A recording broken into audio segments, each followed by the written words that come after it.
Assalamualaikum warahmatullahi wabarakatuh. Apa kabar kalian? Semoga selalu sehat dan bahagia.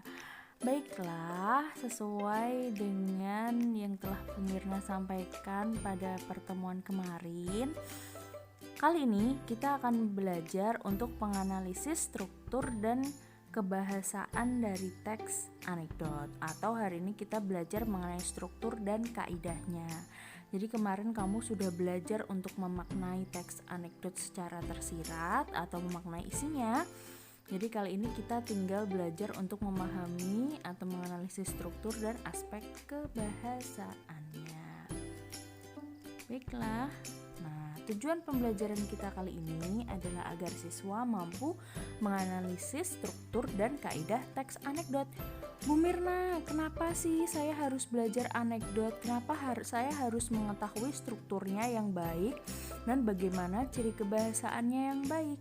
Hei anak-anakku, kalian harus pahami ya bahwa tujuan dari anekdot itu adalah menyampaikan kritik tapi dengan cara yang lucu atau dengan humor. Tentu saja tujuannya agar kritik itu bisa menyentil pihak atau orang yang disindir dengan cara yang baik atau tidak menimbulkan suatu kebencian. Jadi ketika kalian memiliki sebuah pemikiran, karena kalian sekarang sudah mulai kelas 10 SMK, kalian sudah dianggap dewasa, mampu berpikir kritis, sehingga ketika kalian mengetahui segala sesuatu yang ada di masyarakat dan menurut kalian kurang tepat sehingga kalian ingin menyampaikan kritik, kalian bisa menyampaikannya dengan cara yang lain, tidak dengan berdemo, tidak dengan cara langsung, tidak dengan berdebat langsung adu argumen, tapi bisa juga melalui cara yang lebih asik, yaitu melalui anekdot. Tentu saja setelah pembelajaran ini diharapkan kalian nanti hasil akhirnya kalian diminta untuk bisa menyusun sebuah teks anekdot yang baik. Tapi itu di pertemuan yang akan datang ya. Untuk kali ini kita fokus dulu pada struktur dan kaidah atau struktur dan aspek kebahasaan dari teks anekdot. Nah, selanjutnya ini adalah pengertiannya. Kemarin Bu Mirna belum menyampaikan pengertian secara lengkap. Jadi anekdot adalah cerita singkat dan lucu yang digunakan untuk menyampaikan kritik melalui sindiran lucu terhadap kejadian yang menyangkut orang banyak atau perilaku tokoh publik. Nah, yang di sini bisa kalian garis bawahi, anekdot itu adalah sebuah cerita. Nah, yang namanya cerita pasti ada alur atau jalannya, ada tokoh atau pelakunya, dan harus ada konflik atau permasalahannya. Dan kemudian yang menjadi penanda anekdot yang lain yaitu harus lucu. Jadi kalau hanya berisi sindiran saja itu namanya kritik, itu namanya argumen, pendapat. Kalau hanya berisi hal yang lucu saja, itu namanya adalah cerita humor. Itu sudah kalian buat di tugas yang kemarin ya.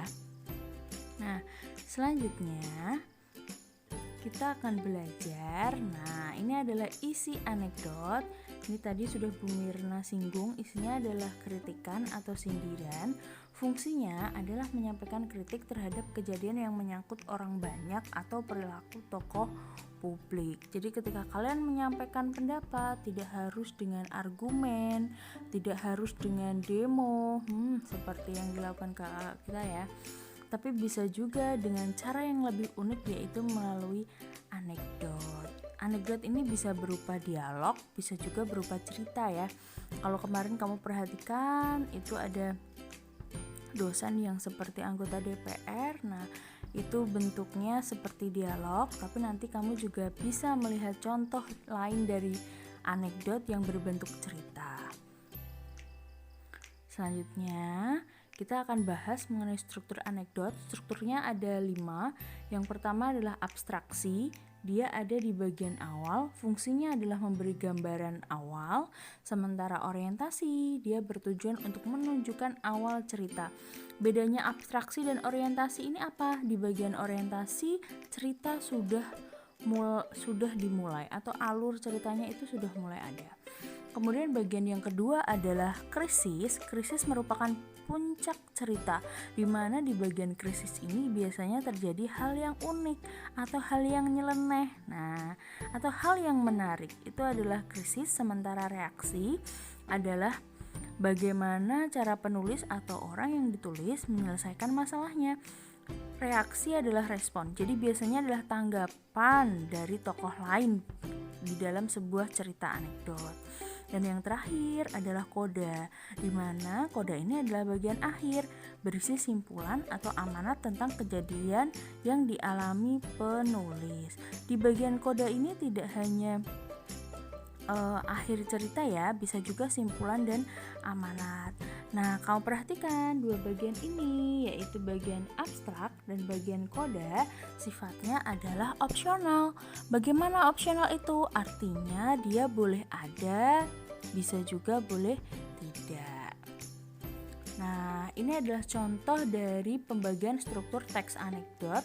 Kamu bisa lihat di sini, bagian abstraknya dia berisi bagian awal. Jadi dia hanya menceritakan kondisi awalnya saja. Jadi misalnya kalau abstrak ini saya hilangkan, jalan cerita masih akan tetap ada. Tapi ini tentu saja membantu pembaca untuk menggambarkan isi anekdotnya. Nah, misalnya di sini ditulis abstraksinya adalah seorang warga melapor kemalingan. Ya, namanya melapor ya di kantor polisi. Jadi pasti ini ceritanya tentang kemalingan. Kemudian yang kedua adalah bagian orientasi. Kamu lihat di sini bagian orientasi, dia sudah mulai pada alur ceritanya. Alur cerita itu tidak harus dialog seperti ini ya, Cah. Tapi juga bisa misalnya dia ceritanya sudah mulai berjalan, itu juga bisa bagian orientasi. Misalnya di sini, "Pak, saya kemalingan." Polisinya menjawab, "Kemalingan apa?" "Mobil, Pak. Tapi saya beruntung, Pak." Nah, di sini sudah mulai terlihat ada yang janggal nih. Kemalingan kok malah beruntung. Nah, ini dijawab di bagian krisis. Bu Mirna tadi menyampaikan bahwa krisis itu adalah bagian yang unik, puncak dari anekdot. Jadi hal yang menarik itu pasti ada di krisis. Coba kamu perhatikan. "Kemalingan kok beruntung?" Jawab polisi. "Iya, Pak, saya beruntung karena CCTV merekam dengan jelas. Saya bisa melihat dengan jelas wajah malingnya." Polisi kemudian menjawab, "Sudah minta izin malingnya untuk merekam?" Nah, ini juga merupakan ciri anekdot ya. Dia agak yang unik. Loh, masa CCTV merekam harus minta izin? Nah, itu ya. Kemudian di bagian reaksi. Kenapa kok di bagian reaksi? Itu si pelapornya jadi bingung. Kenapa kok harus minta izin CCTV dulu? Belum, sambil menatap polisi dengan penuh keheranan. Iyalah dia heran, Bu Mirna aja yang baca juga heran ya, Cah. Kemudian polisi itu menjawab, "Itu ilegal, Anda saya tangkap." Nah, seperti itu. Kemudian pelapornya hanya bisa pasrah tak berdaya. Kamu lihat di sini, ini adalah seperti petunjuk lakuan. Yang namanya koda adalah bagian akhir cerita. Jadi dia itu bisa berupa misalnya akhirnya pelapor ditangkap polisi. Nah, itu juga bisa. Atau misalnya kamu buat pelapor di situ misalnya, "Kok begitu, Pak?" Tatapnya dengan mata heran dan dia hanya melongo terpaku misalnya. Jadi bisa kamu buat menjadi apapun. Yang namanya koda adalah akhir cerita. Jadi di sini tidak hanya petunjuk lakuan seperti ini ya. Nanti ketika kamu buat, ingin kamu sisipi amanah, ingin kamu tegaskan lagi kritikmu, itu juga bisa sekali kamu lakukan di bagian koda. Kalian perhatikan di sini, Bu Mirna ulangi lagi, bagian abstraksi dan juga koda sifatnya itu adalah opsional. Artinya boleh ada, juga boleh tidak. Namun yang terpenting dalam sebuah anekdot harus ada orientasi, krisis, dan juga reaksi. Nah, selanjutnya di sini Bu Mirna bahas mengenai kaidah atau ciri kebahasaan teks anekdot. Ada berbagai sumber yang menyebutkan mengenai kaidah teks anekdot. Namun kali ini Bu Mirna ambil sumbernya dari buku teks bahasa Indonesia dari Kemdikbud tahun edisi revisi tahun 2017. Jadi ini sumbernya dari buku teks saja. Yang pertama adalah kalimat yang menyatakan masa lalu. Ingat, yang namanya cerita itu seolah-olah pernah terjadi. Kalau angan-angan, misalnya kamu nanti, nah itu udah jadinya cita-cita bukan cerita ya. Kemudian yang kedua, menggunakan kalimat retoris. Kalimat retoris adalah kalimat yang tidak perlu dijawab atau kalimat yang disampaikan dengan tujuan untuk menegaskan. Contoh yang lain kalimat retoris, misalnya seperti ini. Anak-anakku, siapa di kelas ini yang tidak ingin naik kelas? Nah, sebenarnya Bu Mirna tahu bahwa semua anak ingin naik kelas, tapi Bu Mirna menegaskan akan ada kalimat yang menyertainya. Makanya, jika kalian ingin naik kelas, kalian harus selalu hadir dalam pembelajaran jarak jauh. Walaupun kita pembelajarannya jarak jauh, tapi jangan sampai jarak ini menjauhkan diri kita. Nah, contohnya seperti itu. Jadi yang namanya kalimat retoris itu adalah kalimat tanya.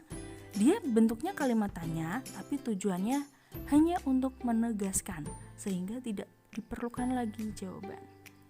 Kemudian yang ketiga adalah konjungsi temporal dan konjungsi kausal. Bu Mirna mohon maaf ya, di situ tulisannya temporan. Seharusnya temporal. Tempo artinya adalah waktu. Jadi konjungsi temporal adalah konjungsi yang berkaitan dengan waktu. Sementara konjungsi kausal adalah konjungsi yang berkaitan dengan sebab dan akibat. Mengapa keduanya harus ada? Kamu amati bahwa anekdot ini bentuknya adalah cerita. Jadi yang namanya cerita pasti akan ada konjungsi temporal atau penanda waktu, kata hubung waktu. Contohnya adalah selanjutnya, lalu, kemudian, ketika itu. Nah, seperti itu. Sebelumnya itu juga konjungsi temporal. Dan konjungsi kausal adalah konjungsi sebab akibat. Karena, menyebabkan, mengakibatkan, itu adalah contoh dari konjungsi kausal atau sebab akibat. Kemudian yang keempat, di sini adalah kata kerja aksi. Artinya adalah kata kerja aktif yang melakukan aksi atau aktivitas. Biasa ditandai dengan me dan ber. Misalnya berlari, memanjat, mengatakan, memanggil, melapor. Nah, seperti itu. Kemudian yang kelima adalah kalimat perintah atau biasa disebut juga sebagai kalimat imperatif. Contoh, bukakan, laporkan, tanyakan. Nah, seperti itu. Kenapa kok itu perlu? Karena biasanya dalam teks anekdot itu ada sesuatu yang unik. Nah, biasanya itu akan ada. Dan yang keenam adalah kalimat seru. Yang namanya kalimat seru adalah penanda takjub atau kaget ya, seru, keseruan. Biasanya ditandai dengan tanda seru. Nah, ini adalah contoh anekdotnya. Di sini adalah kisah pengadilan tindak pidana korupsi. Nah, kamu bisa lihat contohnya di sini. Di sini contoh anekdotnya yang dalam bentuk cerita ya, bukan dalam bentuk dialog. Kalau yang tadi kita lihat bentuk anekdotnya dialog, kali ini kita lihat dalam bentuk cerita. Pembahasannya adalah sebagai berikut. Nah, misalnya kamu lihat kalimat yang menyatakan peristiwa masa lalu.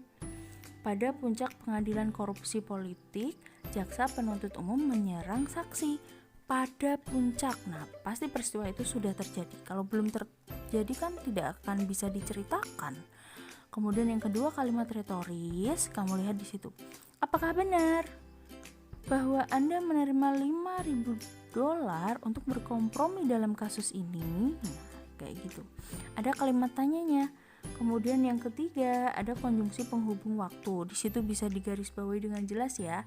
Akhirnya. Kemudian ada lagi penggunaan kata aksi atau kalimat aktif. Tadi sudah Bu Mirna jelaskan. Mau bisa lihat di sini.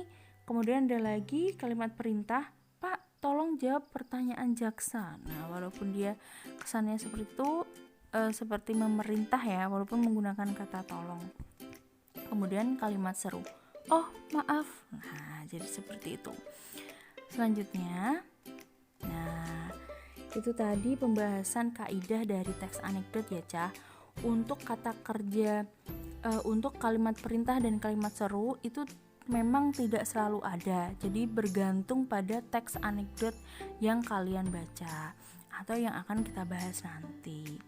Nah, itu sekian dari Bu Mirna, pembahasan mengenai struktur dan kaidah dari teks anekdot. Silahkan kalau ada yang ingin bertanya, silahkan bisa bertanya melalui Google Classroom, bisa juga melalui WA kelas, atau mungkin ketika kalian ingin japri Bu Mirna, itu juga Bu Mirna akan menyambut dengan tangan terbuka, dengan sangat gembira ketika kalian ingin menyampaikan pertanyaan, saran, kritik, ataupun juga tanggapan mengenai pembelajaran kita hari ini. Jadi kesimpulannya hari ini kita sudah belajar 2 hal, yaitu mengenai struktur dan kaidah dari teks anekdot. Nah, itu ya. Nah, sekarang coba diamati, gambar apa itu? Itu ada 3 anak kecil ya. Yang 2 lari ketakutan, yang 1 terheran-heran. Nah, ada apa itu dengan balonnya?